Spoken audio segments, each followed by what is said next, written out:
మంచు కుటుంబంలో తండ్రి తనయుడు అన్న తమ్ముడు మధ్య వివాదం కొనసాగుతూనే ఉంది.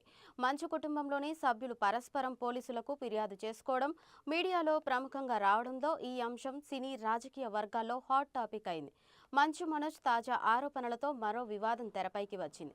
విష్ణు తన ఇంటి వద్ద జనరేటర్లో పంచదార పోయించి విద్యుత్ సరఫరా నిలిపివేయించాడని మనోజ్ ఆరోపిస్తూ ప్రకటన విడుదల చేశారు. తాను సినిమా షూటింగ్కు వెళ్లిన సమయంలో విష్ణు తన అనుచరులు రాజ్ కొండూరు, కిరణ్, విజయ్ రెడ్డిలతో పాటు కొందరు బౌన్సర్లతో ఇంట్లోకి ప్రవేశించి జనరేటర్లలో పంచదార పోయించాడని, దీంతో రాత్రి విద్యుత్ సరఫరాలో అంతరాయం ఏర్పడిందని మనోజ్ పేర్కొన్నాడు.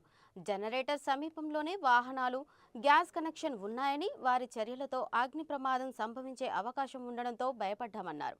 ఈ ఘటనపై చట్టపరంగా చర్యలు తీసుకోవాలని అధికారులను కోరుతున్నానని, న్యాయం జరుగుతుందని ఆశిస్తున్నానని మనోజ్ ప్రకటనలో పేర్కొన్నారు.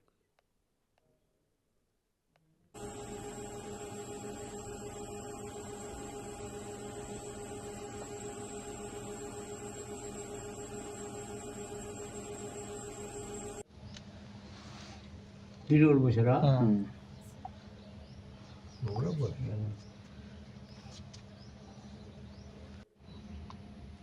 చక్కెర పోసాడంట. నేను నిన్న డీజిల్ పోసిన. అదేంటి పని చేయదు చక్కెర పోతే. అయ్యో